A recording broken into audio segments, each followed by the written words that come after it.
Salut à tous, bienvenue dans cette cinquième partie qui concerne le système de blog.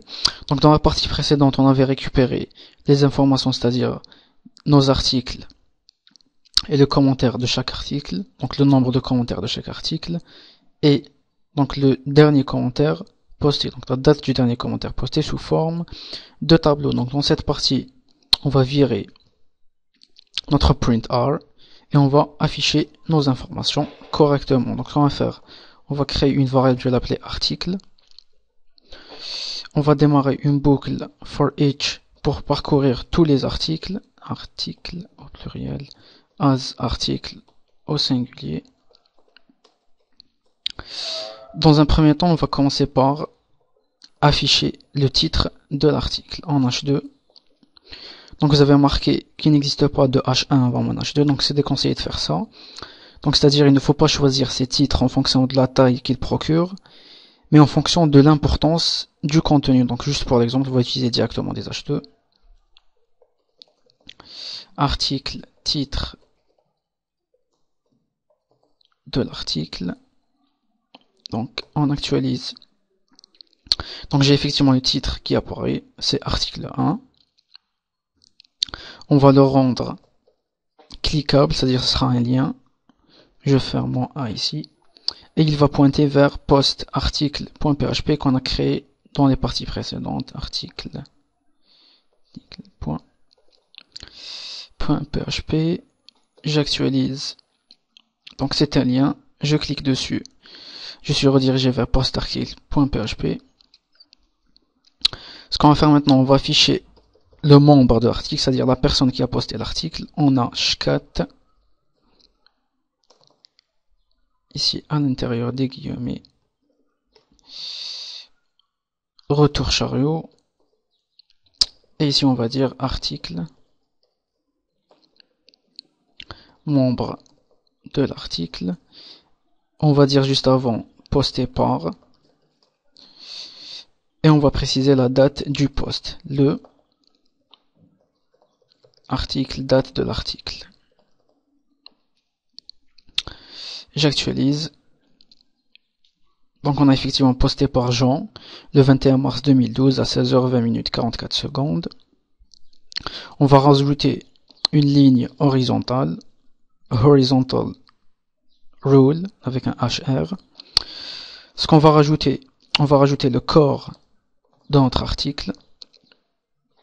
Je vais rajouter des étoiles pour différencier le corps de l'article, donc corps article. On actualise. Donc on a parfaitement la ligne horizontale qui apparaît, le corps de notre article. On va rajouter juste à côté le nombre de commentaires de cet article avec la variable donc article et intérieur total commentaire. Et ici je vais rajouter peut-être, donc on ouvre et on ferme les parenthèses. J'actualise.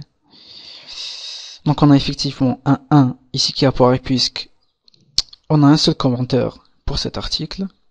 Donc je l'ai inséré dans la partie 4. On précise ici commentaire.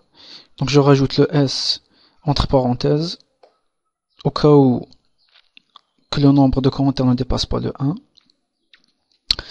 Et on va préciser la date du dernier commentaire. Donc dernier commentaire posté le. Ici je rajoute un espace, article et à l'intérieur dernier commentaire. Ici je m'assure que tout est nickel, ok parfait. J'actualise. Donc j'ai effectivement ici dernier commentaire posté le 21 mars 2012. Donc si je me rends vers ma base de données, donc MySQL, nous allons voir que effectivement cet article a qu'un seul commentaire et le dernier commentaire a été posté le 21 mars 2012 à 20h12 26 secondes. Donc ici je clique sur la table commentaires. On a le commentaire de Marie. Il a été posté donc le 21 mars 2012 à 20h12 minutes 26 secondes. Je vais rajouter une ligne horizontale ici, HR. On actualise, donc on a parfaitement la ligne qui apparaît. Et je veux rendre donc le nombre de commentaires, c'est-à-dire tout ça, je veux le rendre cliquable, c'est-à-dire on va le mettre à réagir donc comme un lien. Donc quand l'utilisateur clique sur ce lien, il aura le formulaire pour qu'il puisse poster un commentaire. Donc on va lui afficher le nombre, c'est-à-dire les commentaires déjà postés sur, donc qui concernent cet article. Ici je me rends vers total article juste avant. On va rajouter un à href, on précise dièse, c'est-à-dire le lien ne pointe vers nulle part. Et ici je ferme mon A ici. On actualise. Donc c'est effectivement un lien. Je vais rajouter quelques espaces ici. Bon, un espace ici. Donc j'actualise. Parfait. Donc on a ici un petit problème, c'est-à-dire si je vire le commentaire de la base de données, donc ce commentaire je vais faire effacer. Ok. Donc notre article n'a aucun commentaire, donc si j'actualise, on n'a rien ici qui s'affiche entre parenthèses, et on n'a rien ici puisqu'il n'y a pas de commentaire. Donc cette requête renvoie nul, donc on veut afficher ici un 0, et ici on veut afficher pas de commentaire trouvé. Donc pour ce faire, on va démarrer une condition ternaire, ici, total commentaire, on ouvre une parenthèse, et on va dire if article total commentaire renvoie nul. Qu'est-ce qu'on fait s'il renvoie nul? Ici, point d'interrogation. On précise ici 0. C'est-à-dire il va nous afficher un 0. Else, donc le else avec les deux points. Donc s'il trouve un commentaire, on affiche notre variable total commentaire. Tout simplement. Donc si j'actualise, ici, syntaxe, erreur, ligne 28. Donc s'il renvoie parenthèse, donc on l'avait ouverte ici, donc on doit la fermer. Donc j'actualise. On a effectivement ici un 0 qui apparaît. Donc on va faire la même chose pour la date du dernier commentaire. Donc on se rend vers ici, dernier commentaire, la même chose, parenthèse. Donc si elle est égale à nul, ce qu'on va faire, point d'interrogation, oula, point d'interrogation, on va dire aucun commentaire trouvé. Ici je vais aller à la ligne pour que vous puissiez voir facilement. On va dire aucun commentaire trouvé. Else, on va appeler notre variable article date dernier commentaire. Dernier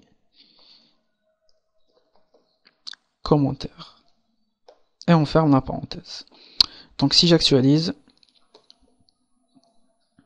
donc on a effectivement ici aucun commentaire trouvé. On va rajouter des parenthèses ici. Dernier commentaire, postez-le. Et ici. Oula, pas là.